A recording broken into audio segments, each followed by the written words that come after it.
So if you're a sales leader, you've probably been wondering, across today especially, how can I raise the bar with my sales team? And there's been so many great insights shared from leaders today on how to do this. And when I speak to sales leaders, I often have conversations where they talk about improving their team's performance. They want to know where to start and what will move the needle the most. What's the one thing we should do? Can we foster a more positive mindset? Can we boost their skills? Or should we invest in a new tech stack for them? So at SalesWorks, and for those of you who've heard me speak before, we talk about the 4 S's as a framework for high-performing teams. And that's skills, structure, strategy, and systems. And the framework really encompasses these 4 components that you need to get these working before you'll achieve true success. But the reality is there's no magic bullet. So when leaders ask me, what's the one thing to invest in that's going to improve performance, I say this: they can all move the needle, but the priority depends on what is most relevant to your team. So over the next 8 minutes or so, I'm going to talk you through 3 options that you can explore when boosting your team's performance. So the first is mindset, and that is, do your reps have the right attitude to succeed? The next is skill set, and that's really about whether they can perform the tasks that lead to wins in sales. And the last is toolset. So do you have the right tech to give you that competitive advantage? So over this talk, ask yourself which 3 of these need the most improvement in your team. So let's start with mindset. What do I mean by mindset? And what I mean here is, do your reps have that all-important mental makeup that makes a great salesperson? The bad news for sales leaders here is that, in my opinion anyway, mindset isn't necessarily something that you can train on. A lot of that is innate. It's either something you have or you don't have. So rather than try and instill it, you can hire for it instead. Now, there is some good news, and that is, the good news is that when you're hiring sales reps, especially SDRs, character at that stage is all you can really hire against, as they don't always have a track record that you can speak of when hiring graduates. So I always try and hire people who are intellectually curious, the type of person who's going to ask challenging questions inside your organization, but also do it on discovery calls with your prospects. I also want to see passion, the kind of rep who's going to go above and beyond as they're passionate about developing themselves, but will also take the time to dig into pain points, personalize the messaging, and share the right customer stories to get your prospects to sit up and take notice. So how do you hire the best salespeople? And as I said, it's tough if they don't have a sales background to demonstrate to you. So I put them to work. And the reason I think this is important is because you can ask the candidate all the competency questions in the world. But in my opinion, textbook questions give you textbook answers. And there's much more value in getting them to complete a project or an exercise. So I often ask candidates to draft an email to one of our customer personas. And what I look for is that they've looked at the company's website and they've attempted to analyze it and formulate a sensible approach. And I don't necessarily need to see all the right answers, but just the fact that they've tried. And you'd be amazed at how many people skim over company research.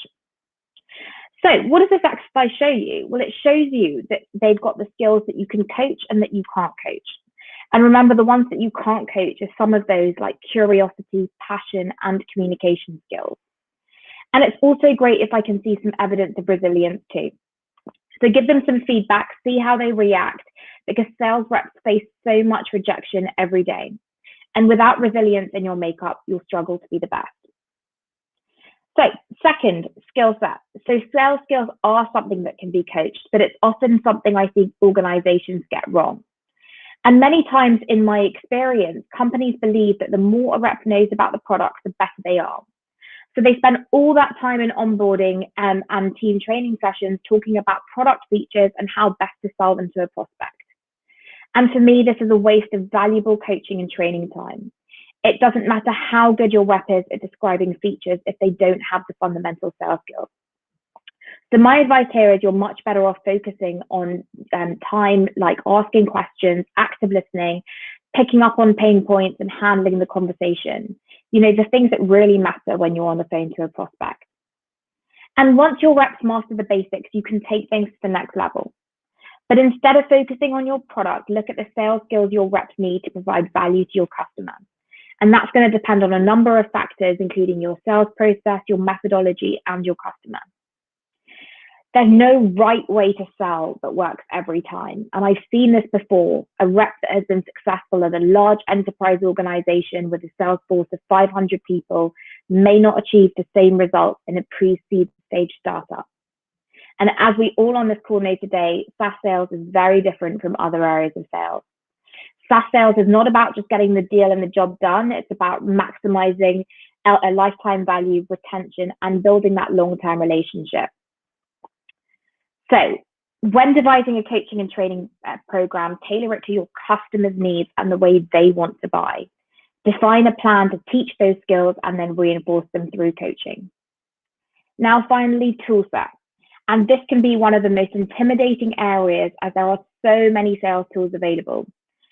Sales Hacker just came out with a list of the best 150 and new ones come to the market all the time. So how do you even know where to start? When I first started in sales, we just had a list and a phone, and I remember logging all my progress and leads on an Excel spreadsheet. And then CRMs came along. And now there are tools to help you with just about everything. So it's understandable that if you feel to maintain your competitive edge, you need all of them.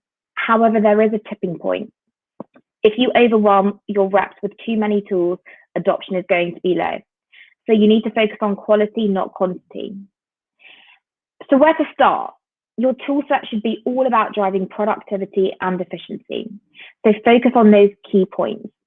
And you may have tech envy for the latest thing, but if it doesn't help your reps achieve more, it's not worth doing. Time is a precious and irreplaceable resource in your team. So if you can find a tool that gives time back to your reps, eliminating those manual admin tasks so they can spend more time prospecting, it's definitely worth investigating further. And data is a great example here. So I strongly believe that data is one of the biggest levers you can pull for productivity. So if your team is spending hours a day finding contacts, then invest in a data tool like Competency to streamline that. However, a word of caution, don't fall into a trap of selecting a tool that causes more work for your reps, because all the tools in the world won't fix a sales team that isn't getting the basics right. So before you invest money in the latest bells and whistles, make sure you have your fundamentals in place. Your reps need to have the right skills to provide value for your customers and the right mindset to perform at a high level every day. So as you can see, there's no one correct answer, and life would be a lot easier if there were. But mindset, skill set, and tool set alone won't move the needle, but rather it's a mesh of all of them.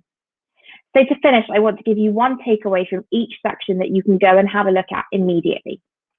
For mindset, audit the way you hire, particularly for SDRs.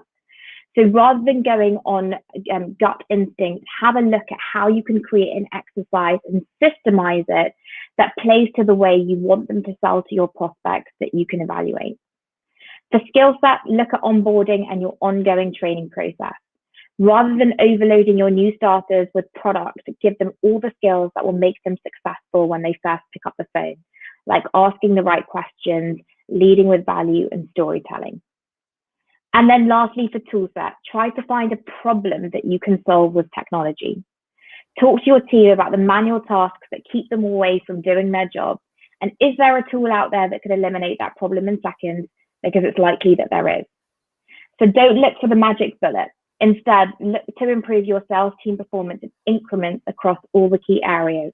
And then you'll be in the best position to achieve success.